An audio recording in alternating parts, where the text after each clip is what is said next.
Hi, welcome back to Jonesy Chats Wrestling. We're back once again, and this time on today's show, we're going to be chatting WWE Smackdown, last thoughts of the Royal Rumble, and my betting predictions. I'm joined with a special guest, none other than regular co-host on the Smackdown side from the channel SCW. Steve, how are you this morning on Royal Rumble morning?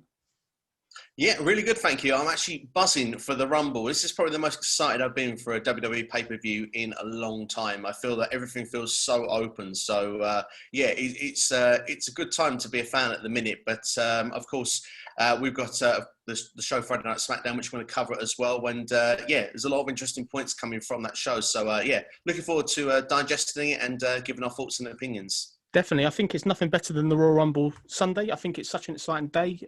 Nearly up there WrestleMania for me. I'm really, really excited about this. But let's start kind of at the beginning then. So as always, we've got a fun fact for today. So our fact in history, it goes back to 2010. 2010 today, Edge won the Royal Rumble. What were your thoughts of that show and that fact? Yeah, I mean, I wasn't aware of that fun fact today, so it's quite interesting to know that that's actually on the same day, especially as Edge is returning tonight as well in the Royal Rumble match. But, I mean, this one was a complete surprise entrant. Obviously, it didn't have the same impact as what it did last year with his return, but winning the Royal Rumble was such a big deal as well. I know he'd been out injured for a long time, so, it was a big deal. It was a big shock. It was around that sort of era where there was a lot of, last-minute surprise entrants would come in the Rumble, return after a while out, and win the Rumble and go to WrestleMania. So I know we had a program with Chris Jericho afterwards as well, which of course they were building something before he got injured as a tag team. So yeah, it's fun memories looking back at it. It just shows the unpredictability of the Royal Rumble. Yeah, definitely. You never know what's coming next. So we're going to get into this SmackDown show. So SmackDown obviously going for the Thunderdome at Trumper Bayfield, Tampa. So let's start at the beginning. Show opens up. We've got Daniel Bryan out in the entrance. He's there with all the yes movement, loads of yes chants. They're really getting that kind of over to the sort of the visual screens and the fans at home. So Daniel Bryan's obviously wearing a dress shirt and a jacket like he was back in his GM days. He welcomed all the fans to Friday Night SmackDown. He said this weekend was the Royal Rumble. He basically said that this is the one mountain he's yet to climb. Really strong kind of promo. I think it was really, really good. Obviously, he's getting the fans kind of going. Next thing you know, AJ Styles turns up with Omos. Nice surprise. AJ Styles back on SmackDown. Real shock. Before we go into kind of what AJ said, what was your thoughts of Bryan's opening promo and AJ just turning up? Daniel Bryan, his job was to go out there and just, promote that Royal Rumble. It's this Sunday, go out there in that sort of Daniel Bryan way and, use that yes movement to really get people hyped. And he did a great job of it. He botched a couple of words here and there, but the message really got through loud and clear. And I thought Daniel Bryan did a great job. Yeah, definitely. So obviously AJ Styles with Omos. AJ Styles says he's there as part of the Quarterly Brand Invitational. He says obviously that as both brands are competing in the Royal Rumble match, this is why Styles is here. It ends up with them basically trading insults. Omos obviously was there as well. Omos obviously had his forehead taped like he looked like he'd been in a hardcore match. I found that quite entertaining. I don't really know sort of what the backstory is to there. But obviously it ends up with AJ Styles and Daniel Bryan basically organising a match for the main event later in the show. Obviously as the scene fades, we're getting loads of yes movements. What was your thoughts in this announcement, this main event for this SmackDown show? So, looking with the Brand for Brand Invitational, I kind of feel that really devalues the draft for me. I'm not a big fan of it, if I'm brutally honest, but sometimes I'm more forgiving than others. So the fact that AJ Styles came to SmackDown and we were going to get AJ Styles against Daniel Bryan, and Daniel Bryan managed to talk AJ into the idea of no Omos being at the ringside either. I just had immediate flashbacks to the Intercontinental Championship tournament finals last year where these two tore down, I believe back then it was still in the PC, and it was an amazing main event when them two had that. I think they had about 45 minutes of TV time they did that. So immediately I just kind of got this thought of like, amazing, we're going to get this main event. So despite the fact that I'm really not a fan of these Brand for Brand Invitational ideas, I was a bit more forgiving knowing that the idea that we're probably going to get a match without shenanigans. Daniel Bryan against AJ Styles is always 5 stars. So I was proper hyped when this match was announced. Yeah, I was. I thought it was a really nice surprise to see AJ there. Regarding the Quarterly Brand sort of people draft, I do admit, I kind of agree with you. I think the fact that people can just jump across with no explanation. Obviously, this week on Raw, we didn't get anyone from SmackDown jumping across. So it's a bit double standards, but the fact we're going to have this match, it was a fun match, and this is definitely one of the reasons to sort of keep watching with SmackDown, if that makes sense. So have you got anything else you want to add before we go into the next segment? No, I'm ready to carry on. Okay, so we had Bailey backstage interviewed by Kayla Braxton. She was obviously basically tearing Bianca Belair a new one, basically cutting a promo on Bianca Belair. They mentioned the Chronicle, WWE Chronicle Bianca Belair, that's due to air. And obviously it was just a large part basically to set up this match that was happening later. I thought Bailey, she came across $1 million. I really like the heel promo here. It's good to see her back to kind of her dastardliness. I think the last 2 weeks she's looked like a proper heel again rather than kind of be a tweener, and I've really enjoyed that. What's your thoughts on the promo? Yeah, no, I completely agree with you. I think that Bailey, when she's one of the best characters in WWE without question right now, and she definitely knows how to do that heel gimmick very, very well. So no, for me, this perfectly hyped the match up just before it was about to take place. Definitely. So we then obviously had this match, Bianca Belair versus Bailey. Obviously, this has been a long time building. This felt like a pay-per-view level match for me. Both work by both women was excellent. And obviously, we got the Bianca Belair getting a windfall. So Bianca Belair obviously was able to do what she couldn't do previously back in December when she faced Bailey. She was able to get the pinfall. So going into the Royal Rumble, Bianca Belair looking very, very strong. What was your thoughts on the match and her getting the victory? Yeah, really enjoyed the match. I thought that, like you say, it was pay-per-view quality, wasn't it? I love the fact that they continued with the obstacle storyline the week before with the arm injury that Bailey worked on that throughout the match. I wonder if that will probably carry on into Sunday as well. Could be an interesting note. Yeah, I mean, Bianca Belair, she was the one with everything to gain here. So the victory for her felt like the right move. I am surprised it wasn't given to the Rumble, but then at the same time, I think with the fact that we're going for shorter shows and the idea that both are in the Rumble, they don't need to do double duty. You don't want to carry this feud on, too much further down the line without this match having been taken place. So for me, I think this was right place, right time, and right winner. So I was very happy about it. My only slight negative about it was the after the match, the interview that we had with Bianca Belair. She seemed very surprised to have picked up that victory. It felt as almost if that for someone that believes in herself so much, she seemed very shocked that she picked that win over Bailey. Did you get that vibe? I thought it was a very much a babyface kind of promo. I thought it was a little bit shocking that obviously she didn't have more confidence, but she did act like it was an upset. But I get the impression they're trying to really paint the picture that Bianca Belair is going to be kind of an upset going into this Royal Rumble, that she's not going to have much of a chance. It's almost like the underdog story. That's the impression I got from it. And I think the thing is obviously based on her recent build, her recent work. I think Bianca Belair, it was a great choice for her to get the win for. I really kind of enjoyed it. The promo, I didn't think it was that bad. I thought it was kind of necessary. They obviously wanted to get the whole point that Bianca's in the Rumble over as well. Have you got anything else you want to add before we go to the next part? I really enjoyed the second half of that promo with Bianca Belair because when she kind of got back to more or less what I think her character kind of is, she's very always self-confident, self-assured that she'd go and win the Rumble. When it got to that latter part of it, I really enjoyed it. I thought the first part just was a bit drawn out for me, and it just felt Bianca's always been someone that's full of confidence. So the fact that we saw a more vulnerable side is a different layer to her character. So it's certainly interesting to see that side is there. And definitely, like you say, they can bring perhaps more of an emotional investment from fans and a more belief in her, maybe a connectability to her as well. So it is interesting how it was played out. Perhaps maybe I'm being slightly harsh on the first half of it, but certainly everything here that when you put it, pen on paper, I definitely think it was the right booking move here. I think overall, when you take from Bailey's interview to the end of this segment, I think it was job well done. We put the right person over, and we're going into Sunday here with belief that Bianca Belair hopefully will have a good showing in the Royal Rumble this year, just like she did last year. I agree. I think you make some excellent points there. What I would say with it, I think it just did a fantastic job of momentum. I think obviously last week, Bailey got the one-upmanship on her by attacking her. And this week, this was a nice payback. And the fact they give this match away on TV, I was a fan. Obviously, SmackDown started quite strongly with this match. So I was happy. I'd really like to see these two face each other again. I think there's a lot of room. Obviously, the series is now tied at 1-1. It'd be just see wins are decided, but I'd probably go for Bianca Belair in advance. Have you got anything else you add before we go into the next match? I agree with you. I think Bianca will probably win the rubber match. I think something, hopefully, with these two will continue on from the Rumble just to kind of get that final fallout. I mean, of course, we've discussed it many times. If Bianca is in that championship match at WrestleMania, we wouldn't be so hurt if Bailey was to join it. So I would love to see the triple threat element brought with these ladies because I think they're doing a great job. I think you definitely need a heel in that triple threat element. So Bailey's the perfect choice for me. I think Bailey, Sasha, and Bianca, it's a dream match. I think that is WrestleMania worthy. WWE, book it, please. That's my kind of request. Yeah, we're now moving into kind of a rematch. Obviously, this is King Corbin, Dominic Mysterio. Corbin was sort of back again, obviously without the Knights this time, so that's been dropped, it appears. Obviously, this match, it was pretty sloppy. I thought it was just kind of filler. I didn't really kind of enjoy it. Obviously, King Corbin getting the windfall here. For me, where the problems are with this to a certain point is King Corbin, He gets nothing by beating Dominic Mysterio. This is all Dominic Mysterio seems to be doing now, is jobbing every single week. And this is a young guy you're meant to be pushing. This is very similar to the storyline he had on Raw, where he was getting beaten kind of continually by Seth Rollins and Murphy all the time. What were your thoughts this match and King Corbin winning again? I was very interested by the start of the match because last week we had the idea of Rey Mysterio saying, right, Dominic, you've done things your way, we're going to do things my way. And Dominic decided to jump Baron Corbin before the match even started, which was a very heel-like move. I mean, I watched your show with you and Josh the other day speaking about Riddle.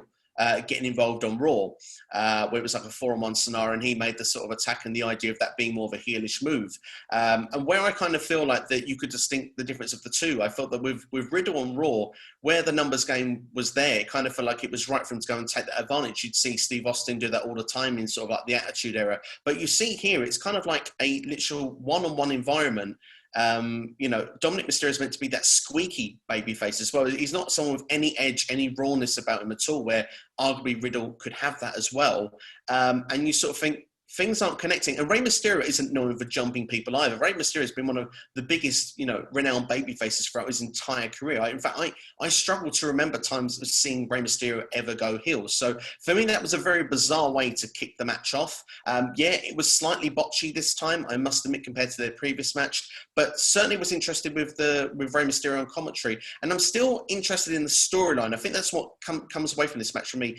King Corbin comes away with a bit of momentum going into the Rumble, which Lord knows Corbin probably could do with it right now because he seems to be very sort of lost in the shuffle at the minute. But with Rey and Dominic, where I would have said to you a few weeks ago, I think this is going to be leading to perhaps maybe some sort of tag team between these two. Maybe they'll be the Smackdown Tag Team Champions at WrestleMania, have that feel-good moment. I'm starting to wonder if we're going to get Dominic versus Rey at WrestleMania, and if maybe we could be leading some sort of friction. I mean, not only has Rey had problems with Aaliyah in previous months, could Dominic be, is this family really going to be torn apart? That's one way to sort of cause controversy, isn't it? To have the family feud. But, no, I like what you said, Steve. I think you make some good points there. I think Mysterio versus Mysterio, that could be interesting, particularly if you bring the family back into the storyline. I think that it's got potential for WrestleMania. I think the problem I have with it as well, the last kind of thing I'm going to say about it is, obviously once Corbin leaves the ring, Mysterio basically gets a one-up on him. So the only person who's getting any momentum week on week is Rey Mysterio. So obviously Dominic couldn't get the job done, but Daddy can. It's almost one of them things where Ray's not even resting every single week at the moment, so I don't get why you're getting the one-up shots on Corbin. Have you got anything else you want to add to that point, or do you want to move on? Potentially Dominic could start getting a bit wound up by the idea that Rey is the one that's coming out, with this, and maybe at some point, maybe Dominic will turn on Rey. I mean, that's the only, the moment, it's the direction I could see the storyline going. If it was up to me, I mean, I would keep them as a team, as a father-son duo, just to give Dominic a bit more ring experience, if you want, time with his dad as well, the tag team, the feel goodness, and they could have perhaps done that one-on-one match at SummerSlam. But maybe it's a dream for Rey to have this match at WrestleMania. Maybe this is something which we're going to build the Dominic character further. Maybe he's going to be coming out as a stronger character after WrestleMania. Maybe they feel he's maybe a bit too squeaky clean at the moment. Maybe they want to rough him up a bit. Definitely. So there was obviously a backstage scene with Big E when it got on the title. He was talking to the new kind of junior GM, Sonya Deville. Big E tried to bribe Sonya to find out about his Royal Rumble number. He gave her a $1 bribe. We then had another cameo from somebody from Raw. Miz and Morrison turned up. They obviously then turned up as part of the Brand for Brand Invitational. Miz asked about Adam Pearce. Sonya said that he was calling off in a period after the match last week with Paul Heyman. Miz then talked about cashing in the Money Bank briefcase against Roman Reigns. And that was kind of it, really. Big E made obviously clear to Miz and Morrison that he was going to win the Rumble. This then led to a fight, Miz and Morrison and Big E, with obviously referees breaking up. What were your thoughts of this sort of promo? Awful, to put it nicely and kindly and quickly. I don't know, I'm a big fan of everyone that was involved in this, but unfortunately the writing, this was the first time I started wondering that we had AJ Styles on this show. We now have Miz and Morrison coming from Raw as well. Did the writers come from Raw also? That was my other question, because I just felt this was very badly written all the way through. And I'm really struggling with the idea, why are baby faces bribing Sonya Deville? This is a heel move. It's 2 weeks in the row. The Street Profits did this last week. For me, this was it just didn't connect for me, unfortunately. Yeah, no, I think you make some excellent points. I think for me, as I said, where the trouble is, as you said, once again, this is another jump across from another brand. The Brand for Brand Invitational, I thought, was just only one person, yet you can have another sort of tandem here.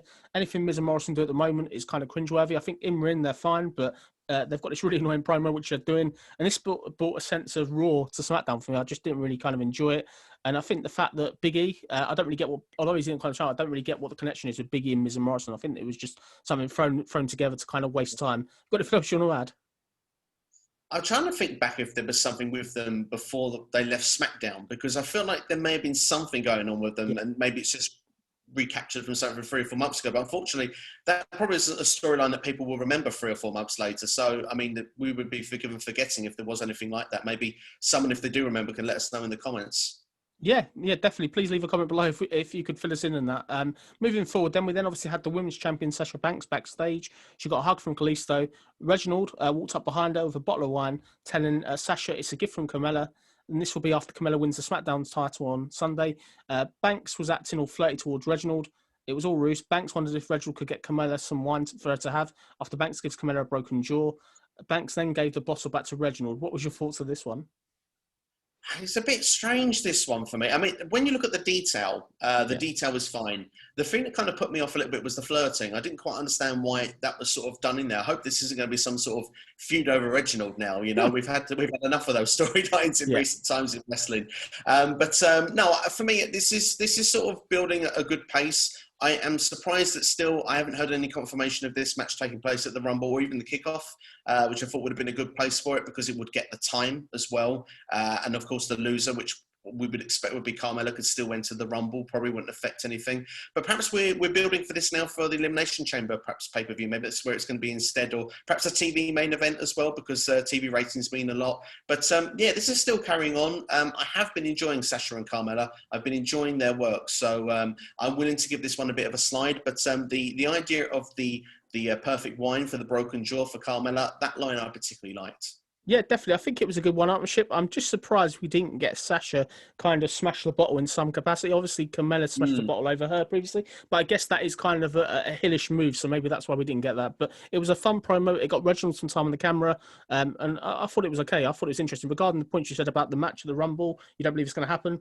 I think we disagree. I think potentially it's going to happen. I can't see it. I thought them not. Obviously, last week they announced that the match was happening. I know that all the betting sites are taking odds on that match, so maybe it will, maybe it won't. But it would be a shame really if it doesn't happen, because obviously the match they had at TLC was so good. Have they announced the kickoff match for the Rumble? I know we're slightly going off topic, but I've not seen one announced. No, they haven't. They haven't announced a match yet. No. It'll probably come today then at some stage. So we may learn that this match is going to be taken on perhaps later in the day. Yeah, no, hopefully it happens. I'd really like to see it. If they can get this match sort of done today, and then hopefully they can sort of move on, because obviously Banks, I think, it'd be good to see her face somebody else, really. Although Carmella's been really good in the ring. She's improved. I think Carmella and Banks should have been done last month. But there we go. That's just my opinion. You got anything else you want to add? No, I'm ready to move on. Okay, so we then obviously had a video package about the feud between Roman Reigns and Kevin Owens. It just basically showed the history of it, and it shows obviously last week. I thought this was good. They showed that. It gives real good sort of follow-up from last week. It lets people know what the story is. We're your world champion, so I was a fan of that. And obviously it was also meant to hype up the Roman Reigns and Kevin Owens to go do like an interview after the break in hour 2. What were your thoughts kind of the promo package? Yeah, it was very well put together, I felt. It's probably the same package we'll see for the Royal Rumble tonight, and they give that one away early. But it did its job. I mean, yeah, I'm looking forward to this. I think it's the best built feud in WWE right now. And I was looking forward to what was next to come. Definitely. We then obviously had Roman Reigns and Kevin Owens. They had the interview. This was a really strong interview. I think Kevin Owens, he comes across as such a likable babyface. And this obviously led to sort of Owens basically saying he's going to win the belt. What were your thoughts of this strong promo from both the heel and the face here? I really enjoy the dynamic. I love the fact that, we had Kevin Owens with that passionate promo last week about his family. I love that Roman used that against him this week to really try and rile Kevin Owens up. We got, Roman Reigns kind of being that cocky, arrogant, selfish heel that he kind of is. And the fact that we brought this emotional side out of Kevin Owens, the fact that Kevin Owens went to a different level as well by the end of that promo, really screaming his point over for Roman to sort of say, no, I'm switching this off. I've almost got you where I want you.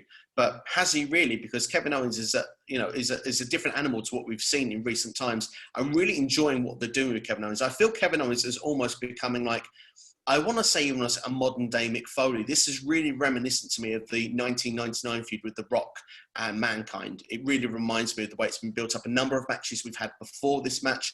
The fact that the last man standing element, I know that their match was an I Quit match, but I expect this to be quite a violent match at Royal Rumble. I think that the toy is going to come out to play here.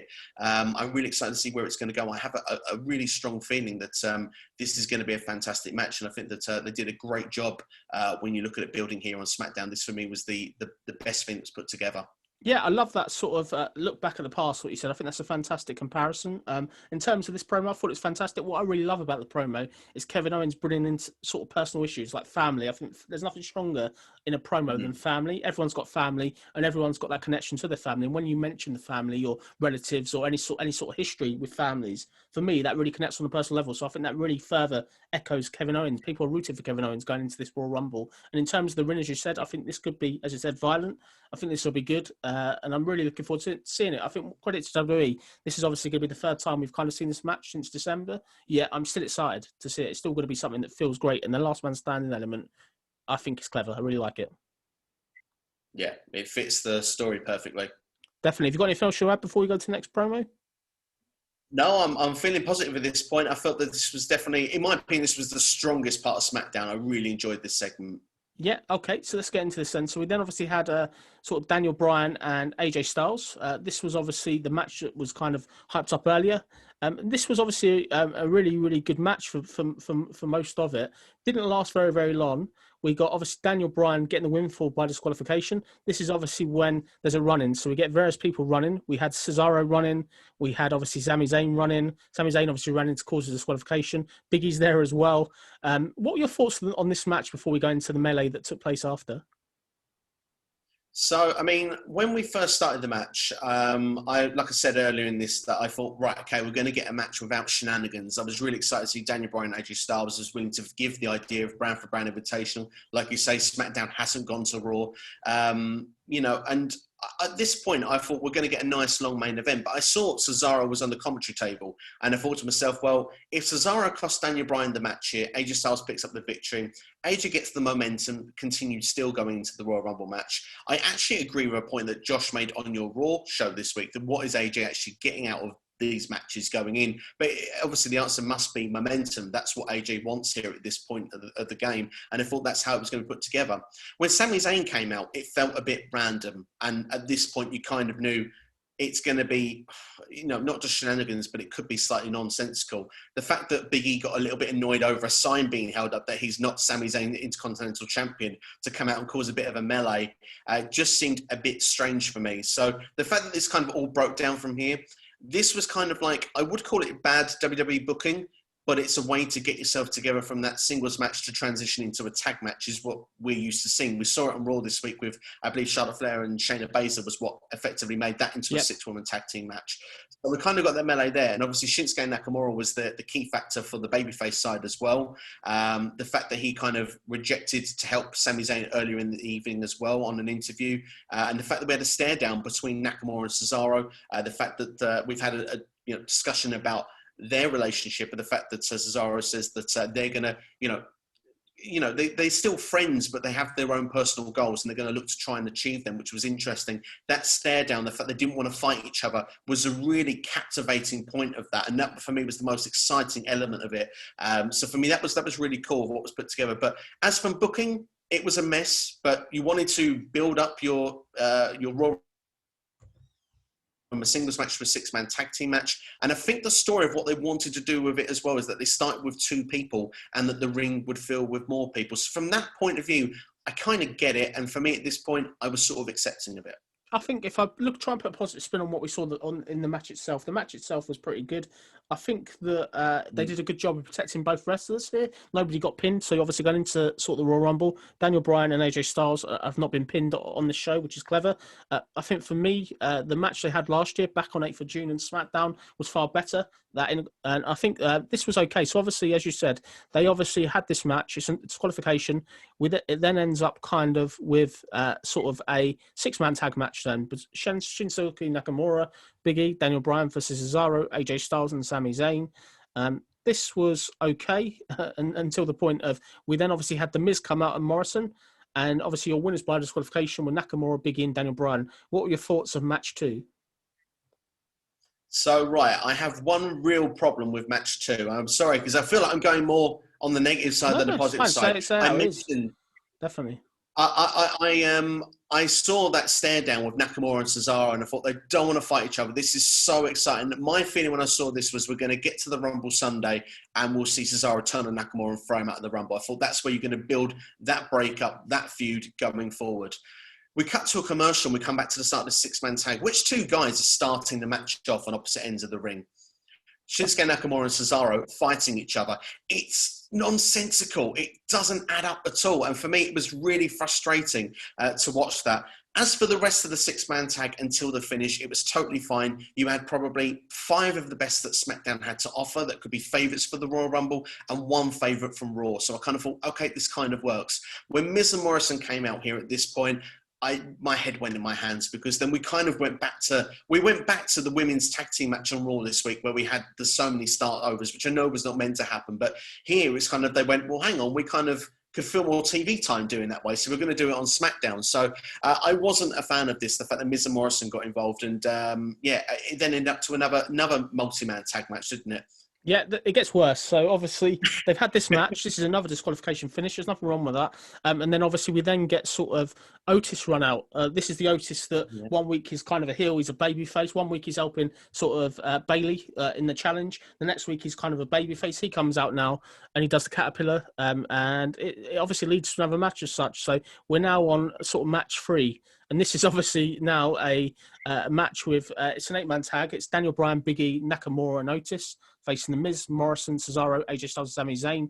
So the heels obviously got more people. And this is obviously a proper match. So this was okay. But by the time this match ended, it got really, really silly. So we obviously had Sheamus come out. So that's another person from the Cross brand yet again here, trying to make the save. And we then obviously have it's just a melee. It just carries on and carries on and carries on. What were your thoughts on the match before we talked about what happened kind of next then?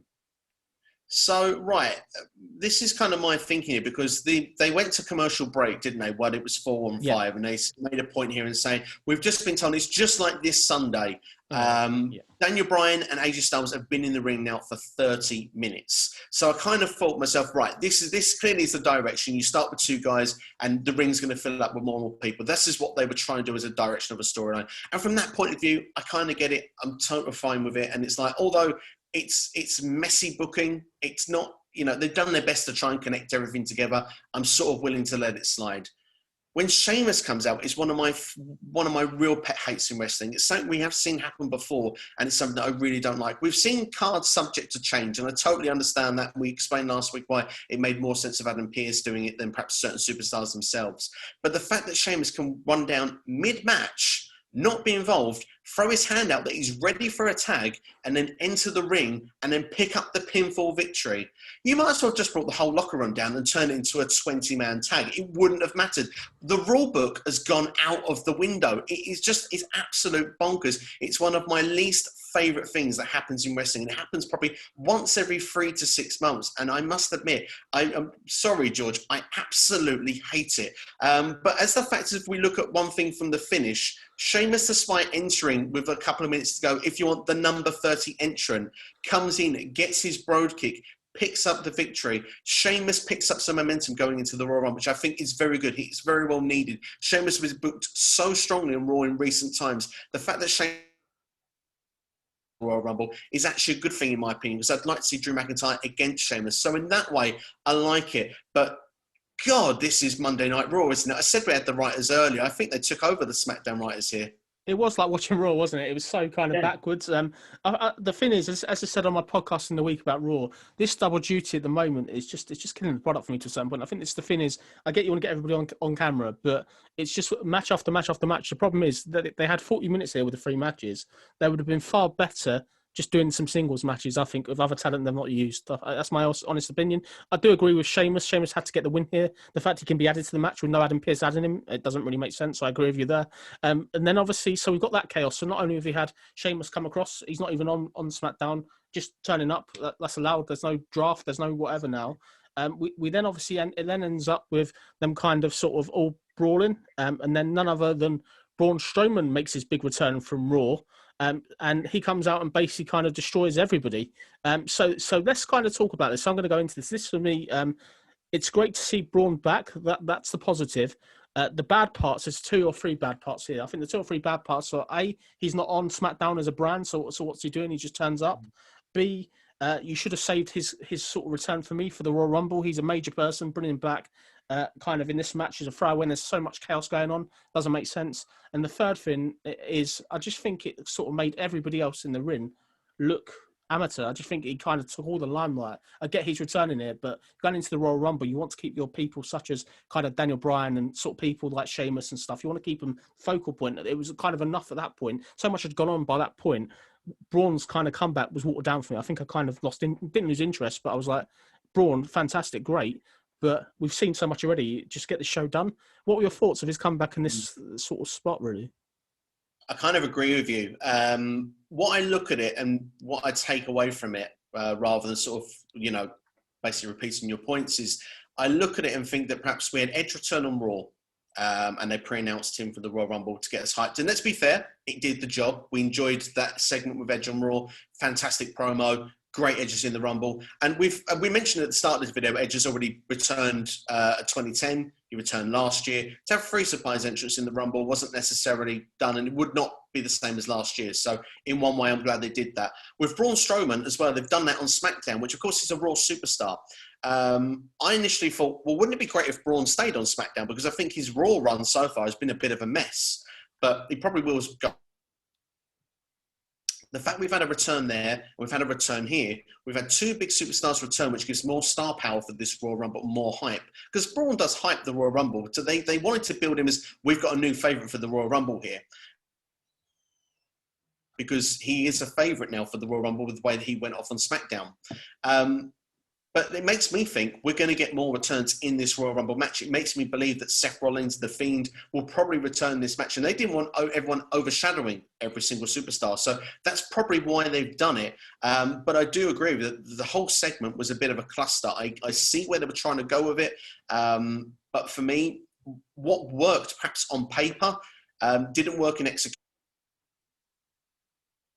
Oh, sorry, Steve. You just broke up at the end. Can we just get that last part again, please? Absolutely. As I said that, I just feel that, yes, what was good on paper didn't really work in execution for me on SmackDown. But the fact that Braun has returned here, for me, is exciting that he is back. It's just the fact that, unfortunately, it came at the end of this segment. But he looks strong at the end of the show here. And I think that it is good to see him back. I did think he would come back at the Rumble. So now he's returned on SmackDown. I don't see that happening. If there's one thing for sure, I think both of my predictions for the Rumble are already wrong in Braun and Edge. Okay, so what I'm going to say as well, I've got a couple of kind of points regarding Braun. As you said, it's great to kind of see him back. He did look $1 million here. I've got one quick question for you, Steve. Obviously, when Braun was last on TV, he attacked Adam Pearce, which was kind of a heelish move. What do you make of this kind of, he's a babyface again all of a sudden? There's no continuity, is there? There's no continuing where you left off. It's almost like, let's forget what he did before. You know what I mean? I think that small things like that, for me, really kind of affect the booking of the product and stuff like that. I really like it that it should all follow on. I think everything should kind of follow on, really. I just think it would have made much more sense if Braun kind of attacked everybody rather than just the heels here, in my opinion. I completely agree. I agree. I love continuity and storytelling. We didn't really get that here, but Adam Pearce was away for 1 week. Maybe that's where Braun thought, I can escape, come back in. But since August last year, Braun Strowman has gone from face to heel, and now come back as a babyface. Yeah. So he's closely getting on Big Show territory. Brilliant. I've got kind of one last thing as well, Steve, and I'll get your final thoughts before we score the show.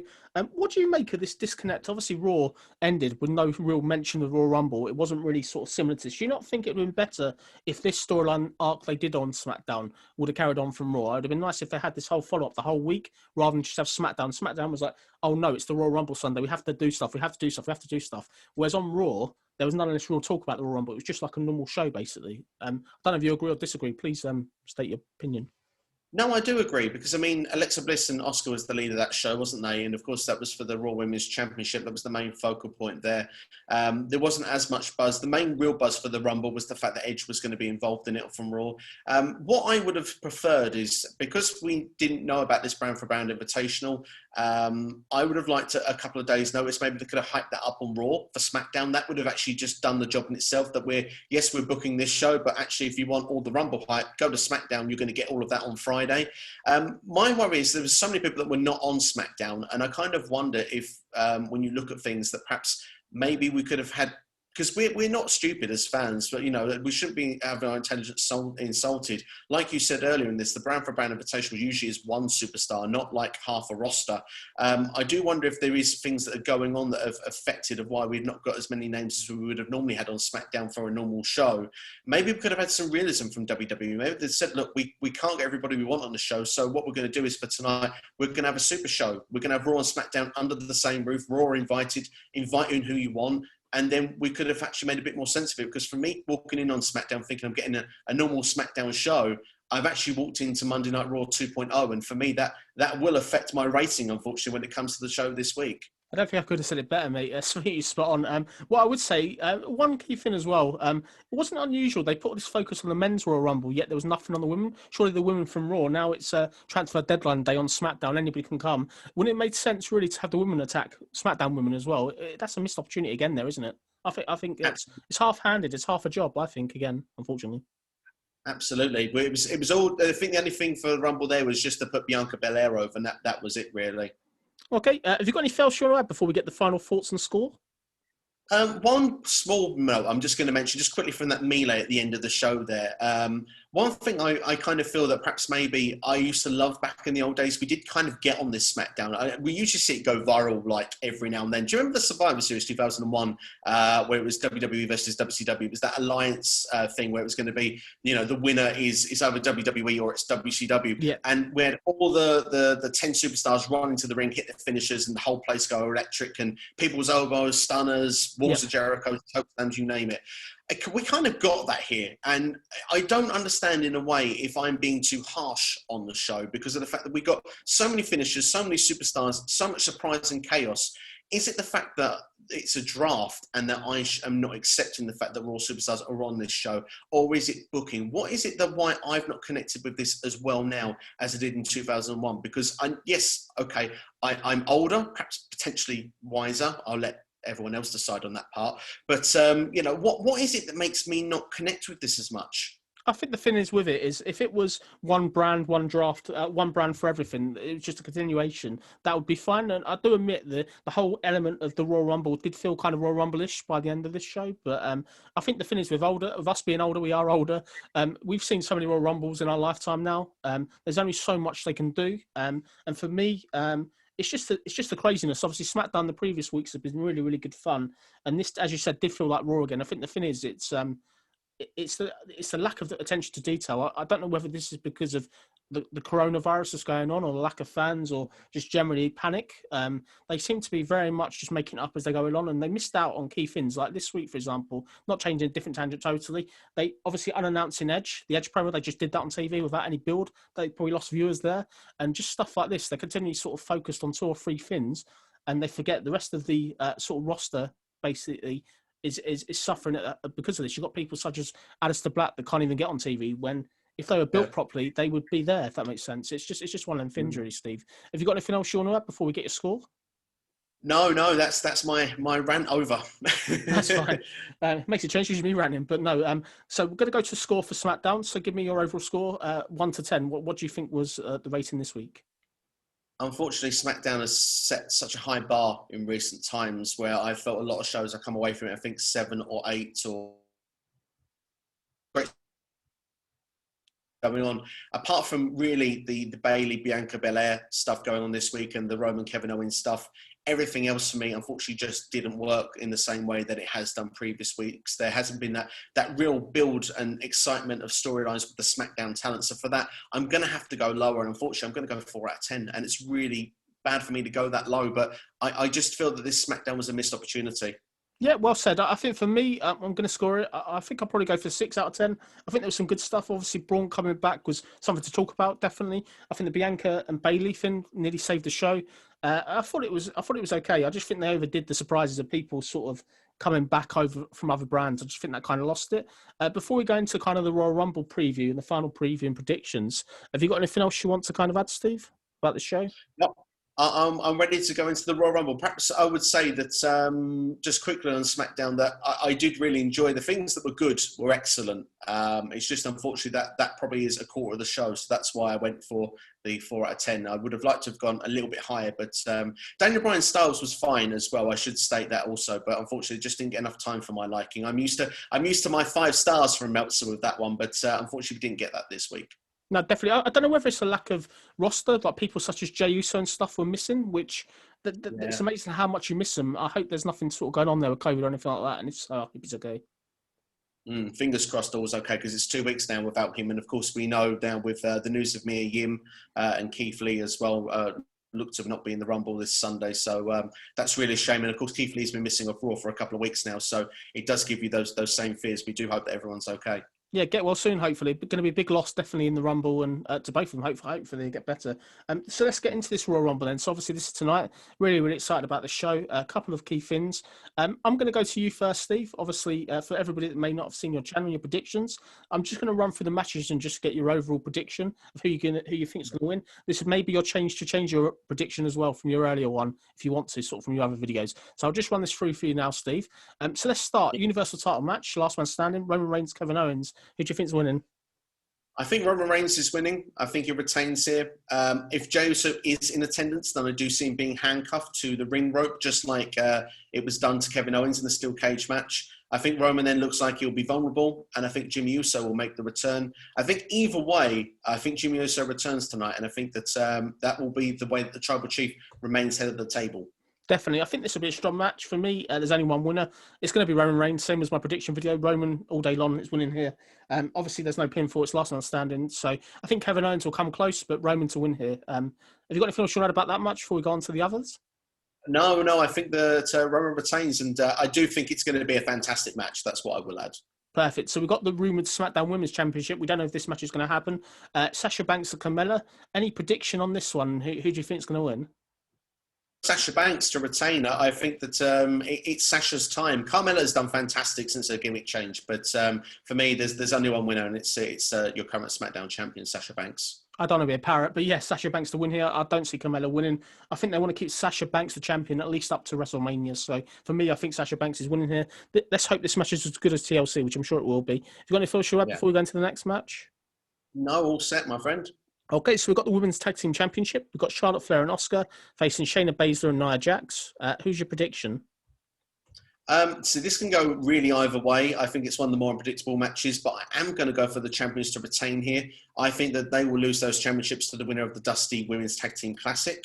But there is a strong case that perhaps Lacey Evans could cost Charlotte, but I do think we've had friction with Shayna Baszler and Nia Jax. I think that will continue on from either from the Royal Rumble match, if they've had that before this match, or and Jax will break up on this night.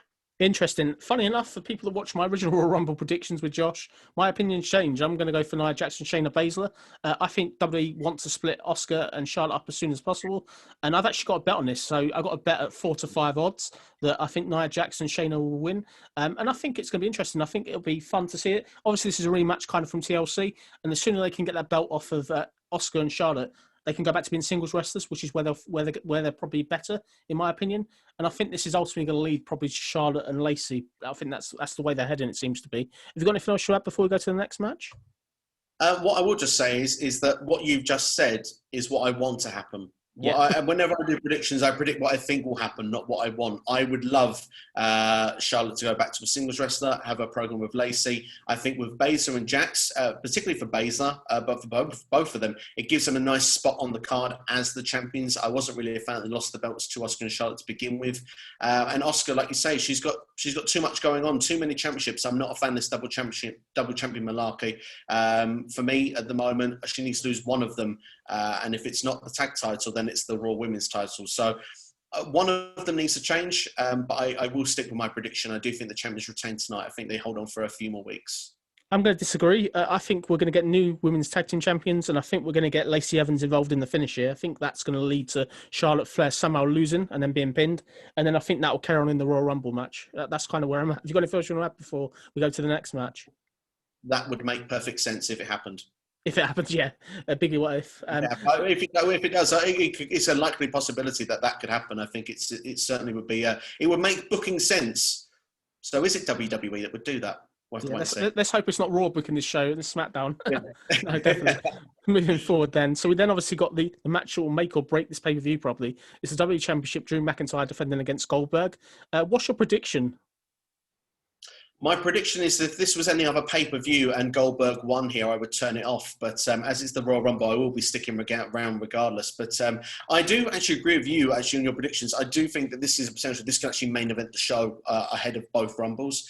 I'm going with heart over head. I'm going for Drew McIntyre to retain. I'm sticking with it. I'm believing in it. And if you've seen me moan about Smackdown today, Lord Almighty, what will happen if Goldberg wins here?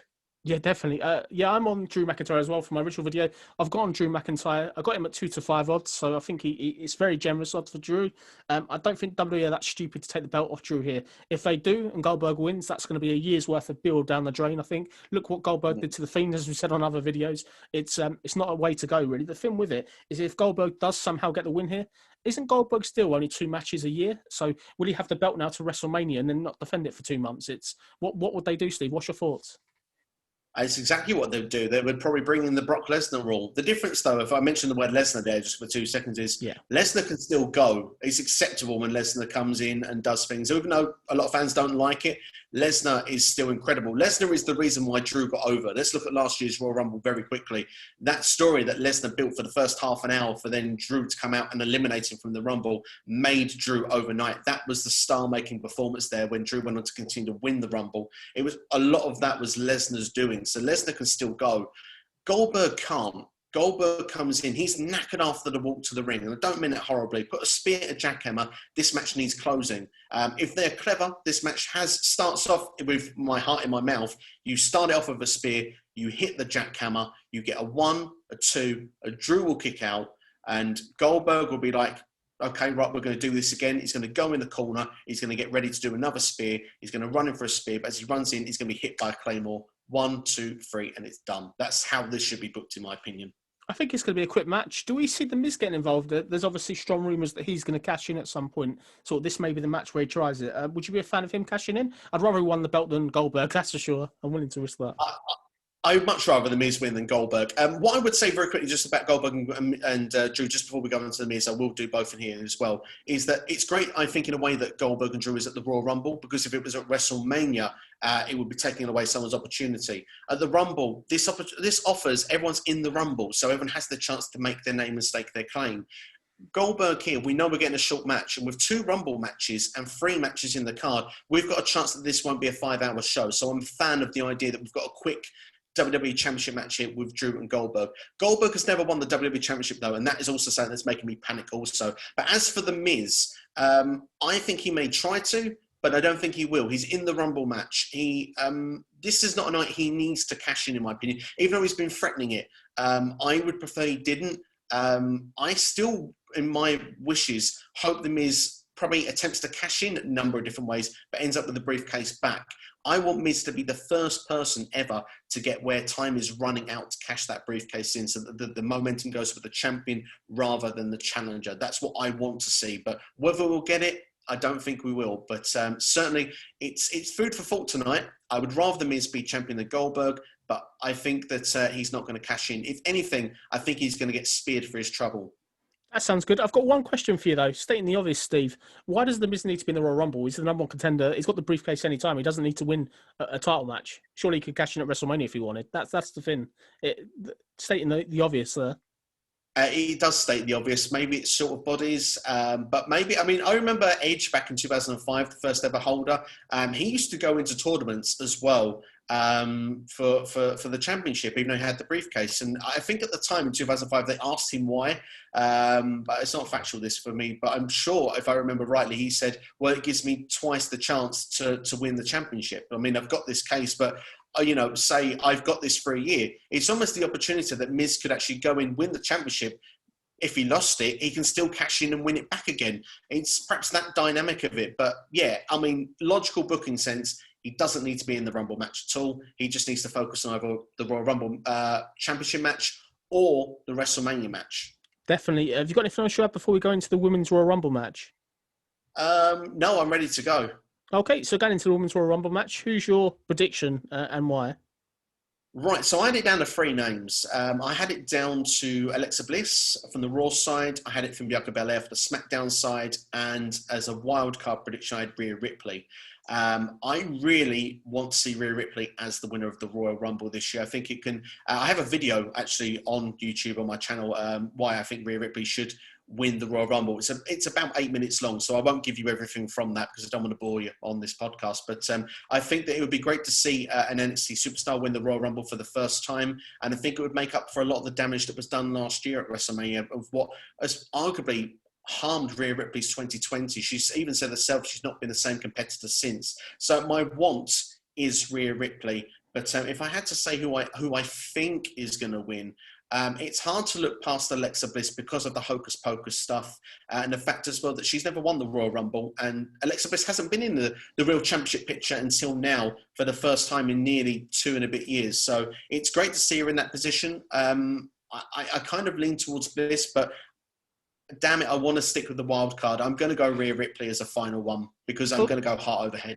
I like it, mate. One thing for sure, Rhea Ripley's definitely in this match. I think 100% she'll be in this match. This will be a big spot for her. In terms of your winner and pick, for me, interesting point I want to make to you, Steve. I see sort of Alexa Bliss having a mainstay in this match. I can see her getting to the final four. I actually think we're going to get Randy Orton take her out this match. I think that's going to be something that sort of a way to get her out this match. For me, I don't see her winning the Rumble. My prediction for the Rumble, I've got my money on this as well, is Bianca Belair. I think Bianca Belair is going to win this. She doesn't have to win this match to get Sasha Banks, but I think it kind of makes sense. I think they really want to get the baby faces over here. What's your thoughts of the way we get Bianca Belair getting the win here and then get Bliss out the Rumble match? Would you be a fan of that, or do you think it's a waste?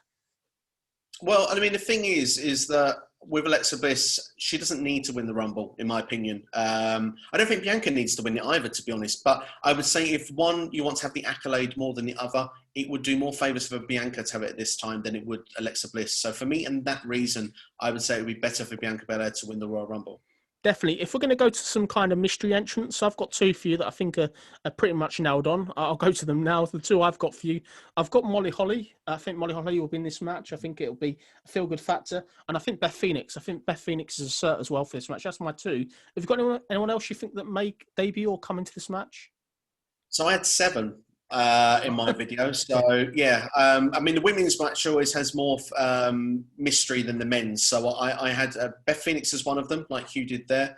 I think Mickie James, because she's under the Legends sort of style now, so I think she'll be there. I'm going to go for Melina to come in. I think she made the cameo on Raw Legends nights. I mentioned Rhea Ripley already. Technically, it's a surprise entrance, so I will go for her. I might have trouble remembering a couple of the others. Eva Marie is definitely in there as well for me. And I'm going to go for Taya Valkyrie to make a debut in the Royal Rumble match. Well, that's a long shot. I think, wow. Imagine that, Taya Valkyrie to make a debut in the match. Do we see WWE doing what they didn't do at Survivor Series, going to the well and getting NXT talent up, or just because they're short of numbers? Do you think we'll do that? Do you think we're going to see some people from NXT up sort of in this match? I think we may see a couple. I don't think we'll see loads. I think it's more likely we'll get Legends rather than NXT. But at the same time, I think that if there's a role for NXT superstars, why not? I mean, we've seen it predominantly in the Royal Rumble matches for the women. It's always been mixed brands because they haven't got enough women to go around. I would like to see Raquel Gonzalez have that Diesel role. I watched the 94 Rumble just very recently. Raquel Gonzalez, definitely. Yeah, she would definitely be that sort of, would be perfect for that role to come in sort of early on, eliminate a load of people, look strong in the showing. I think that'd be really cool. But we'll have to wait and see on that one. But yeah, I mean, I've gone for Rhea Ripley, so I think she'll be there, but I think she'll be part of the main roster going forward. So that's my reasoning for it. I do remember the other name, by the way, I'd forgotten, which was Naomi, because she's been missing off TV for a long time. That's a good shout. And as you said, if Taya Valkyrie debuts, I think it'll break the internet. I think that'll be a fantastic addition. What about Tessa Blanchard? Would you be a fan of her debuting here, or do you think they'd want to build that up more than just a Rumble match? I'd love to see it. A great point from someone that I follow on Twitter. His name is Rich. Unfortunately, his Twitter handle is not on the top of my head at the minute. I think it's strong_heart if I'm having a guess here. But he said that before, when I spoke about Tessa Blanchard the other day, that she's someone that likes to come and make an impact, and no pun intended there. When she came to Impact Wrestling, she came in the middle of a pay-per-view on commentary. She just came in out of nowhere. No one saw it coming. No one even thought of it. You could argue it broke the internet in an Impact Wrestling level.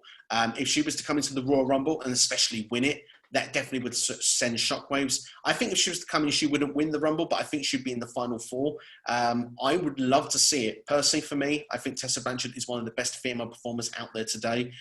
People can say stuff about her, personality out of the ring. I don't know her personally, so I can't make a judgment on that. I make a judgment on what I see in the ring. She's a talent. She's one of the rare talents in this world that would be a top star in women's wrestling wherever she was to perform. I think if she was to go to WWE, I think she could be a game changer. Nice analogy. I think looking at that as well, I think if you got her and you also got Rhea Ripley on Raw, that instantly fixes some of that Raw problem straight away, no pun intended. But have you got anything else you want to add before we go into the men's? I want to mention one more name. Go for it. Ronda Rousey.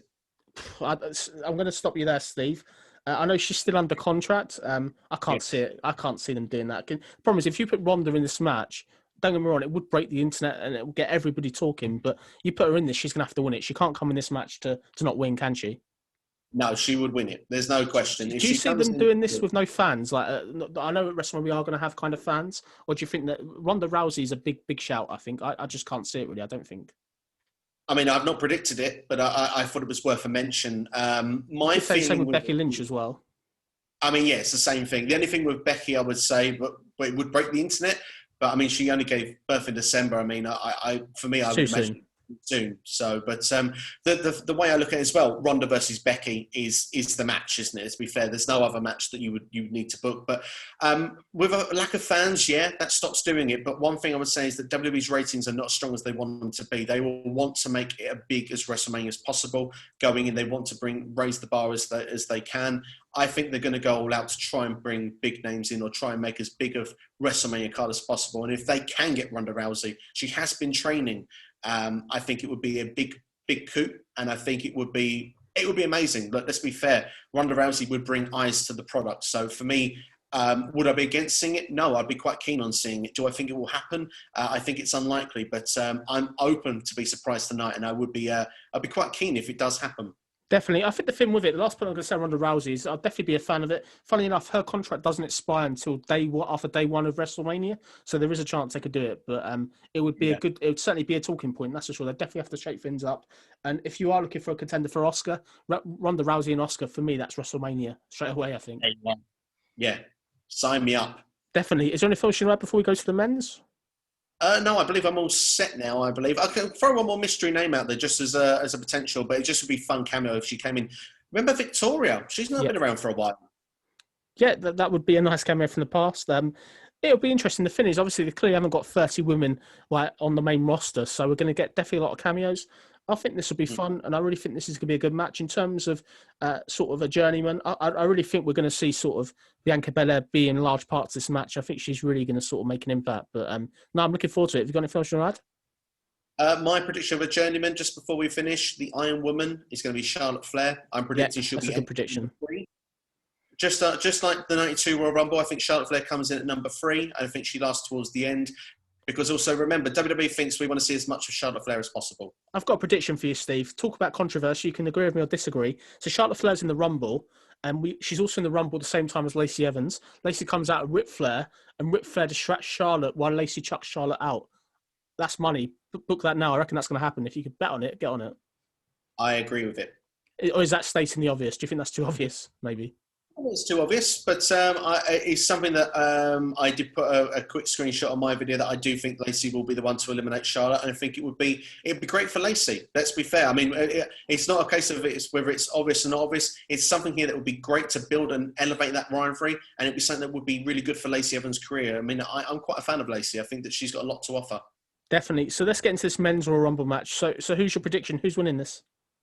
Oh God! Well, so I went with Edge, and then of course we've learnt the news yesterday, which I'm sure you'll touch on very shortly. That Edge, we may already know where he's going to be entering the Royal Rumble match. I did predict Braun Strowman as well. So this is a very open field. So I mean, this is the most open we've ever had in a Royal Rumble match. But I'm going to go for one thing, and a couple of people have asked me this, particularly for my Q&A this week. Of is it important that we have a brand new winner for the Royal Rumble? If you go to my fantasy booking of the Royal Rumble this year, I had Brock Lesnar come back and win it. I think it's important right now that WWE builds their ratings up and for WrestleMania uses the star power that they have, because we expect these stars to come in like John Cena, Brock Lesnar, Goldberg, whoever, hopefully not The Undertaker, but to put over the newer guys, put over that newer talent. And I think that's the key place you need to do it. A star-making performance can be made here, but I think WrestleMania is the key place to do it. So if it's not Braun Strowman or Edge, I will go with Brock Lesnar. Yeah, interesting point. You mentioned it. I think in terms of that with Brock Lesnar, yeah, for me, definitely he's going to be the big reveal. I think if they're going to do anything and a big cameo, it is Brock Lesnar. You've already given Braun Strowman away an Edge this week on TV. How do you top that? There's only one way to top it. It is Brock Lesnar coming back as a babyface. Brock's not coming to this match just to be a part. I don't think. I think he's coming in this match to win. It does limit it down to kind of 3 people that I think can win realistically. So you got Brock. He'll be the big secret return if he does come back. Obviously, he's not under contract WWE at this time, as far as we know. So that'll get somebody talking. Him versus Roman Reigns is a money match with Heyman, as we said on our podcast. The other two, they've both got a similar story. It's Edge and Daniel Bryan. Obviously, after Edge's fantastic promo on Raw this week, he's got a real good chance. I think he's going to be a journeyman. I could see him lasting the Rumble. Obviously, on backstage this week, it was announced that it's going to be Randy Orton and Edge 1 and 2. Genius there. That's quite a big announcement. Surprised they didn't leave that surprise, but it's going to be an interesting impact. And obviously, the other one is Daniel Bryan. For me, I've got my money on Daniel Bryan. I think the whole story in Feel Good is Daniel Bryan.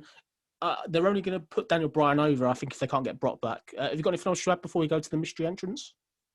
I think very quickly, just to mention the 1 and 2, so I'll just quickly give my thought on it very quickly. I think Edge is going quite early in the Rumble. It's not good for a bet. I feel that we could get a Jericho Shawn Michaels from many years ago, where Jericho just attacked and destroyed Michaels with a steel chair. I think it led to their WrestleMania match. So I'm going to say that may have been 2003. We could get something like that where they build that story up. And I think The Fiend returns not as an entrant, but as perhaps taking someone's place, will eliminate Randy Orton from the match. Yeah. I think that that's something that I think will happen. One other name that I'll throw out there that could be there instead of Brock Lesnar that could return and win it could be Seth Rollins. Yeah, no, definitely. I think we're definitely going to get Seth. We're looking at mystery entrance. Obviously, Seth Rollins is definitely due to come back, so he's one. I think you've got to be looking at kind of a few others. Damian Priest is due on the main roster, so that'll be a second one, I think, guaranteed. In terms of a legend to come in, I think we might get Booker T. Obviously, they've got the Booker T Son. That's the whole point of kind of the pay-per-view to a certain point, the Son. So I think we'll get that cameo. In terms of you calling you out on sort of the point you just said, though, with Randy Orton and Fiend, I think you're spot on. I think The Fiend is going to take Randy Orton out this match. I think interested to see if The Fiend comes out with a new mask. Do you think that's going to kind of happen before I continue? I would like to see it. I want to see a different variation of The Fiend. I think it's needed for his character. And I also think the reason why we're not going to get Edge and Orton kind of beyond this to a certain point, I think we'll get a little bit in the ring. But for me, I think Orton and Fiend, Firefly Funhouse, WrestleMania. I think that's going to happen. Unfortunately, as much as I'd like to see Edge and Orton. Have you got anything else you want to add? There was one thing. So it's been a surprise entrance. I agree with you on Booker T. I think that's that one for me. I think it's a safe one. I would say outside a bit, Rob Van Dam could return tonight. Great shout. Something with WWE last year. I think it's an Icons episode. So if they want to promote that, I think there's a chance that RVD could turn up in this Royal Rumble match. Definitely. I think you've made some interesting points. I'm really, really excited. I think it's so nice to be going into this Royal Rumble with not knowing generally who's going to win. I'm going to go for sort of just the bets I've got on for anybody that may want to follow. Obviously, gamble responsibly. But what I've managed to do, I'll get your thoughts on this, Steve. So I've got Daniel Bryan and Edge to be in the final 4, Alexa Bliss to be in the final 4, and that was at 3-1. I thought it was generous. Do you think? Do you think that's a good bet, or do you think, based on what you said, I've probably not got much chance? Knowing now that Edge was the number 2 entrant, I feel it's a harder ask. But then saying that, I mean, Edge may want to prove he can go. I remember when Edge was training to come back for last year's Royal Rumble, and he said that he prepared himself by having like a 40-minute match with Cash Wheeler, or Dash Wilder as we remember him, when he was training at home. So, I mean, Edge obviously should be able to go for that length of time if he's returning. So time will tell on it. But if I had to make a prediction on it, knowing now that Edge is an early part in it, I would say I've got a feeling they could build something with him and Randy Orton going to WrestleMania. So I would say it's less likely. But hey, it can happen. It could happen. I have got a counter bet as well. So I've got one other bet that I've got on as well. This one was at 6-1 odds. It was Daniel Bryan to win the Rumble, Bianca Belair to win the Rumble, Drew McIntyre, Roman Reigns to both win their matches. I got that at 6-1. I think that's generous. I think the part that concerns me more than anything is two parts. It's McIntyre and Bryan. I think them two parts are kind of scare me. What do you think of that bet? And do you think that's got a chance? Well, I mean, Daniel Bryan, if I'm not mistaken, is quite a favourite going into the Rumble. But for me, I would say that it's definitely sensible booking. Stating the obvious, I think a lot of the bets, aren't they? They're just kind of, if everything went well, basically. I mean, the thing is, if WWE want to throw a surprise at us, then, I mean, I've predicted some other names, which would be surprises if that was to happen. But if you want to go down with what people were expecting or perhaps more heavy favoured people, then this certainly seems like that this could be a sensible way to go.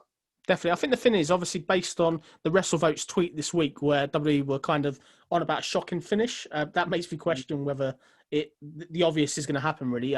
But for me, I think definitely the main thing I'm hoping we get out of the show really is further movement. We really need to get some excitement going into the WrestleMania season. Have you got anything else you want to add before we wrap up the show? My biggest fear is that you get your wish with Drew McIntyre, and I get my wish as well with Drew McIntyre retaining, is that Goldberg returns in the Rumble match and wins the Rumble match, then challenge Reigns at WrestleMania. Yeah, that would be a nightmare. I think, I just, less said about that, the better. But this has obviously been Jonesy Chats Wrestling.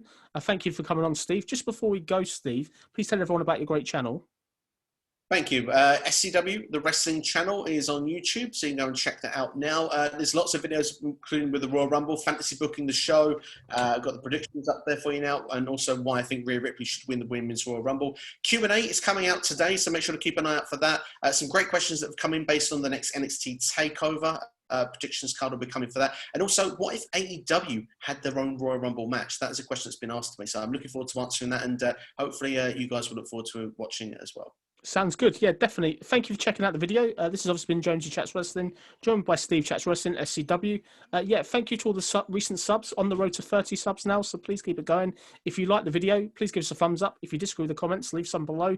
And please subscribe. There'll be a subscribe button in the corner. But this has been Jonesy Chats Wrestling, and thank you for watching. Enjoy the Royal Rumble, people.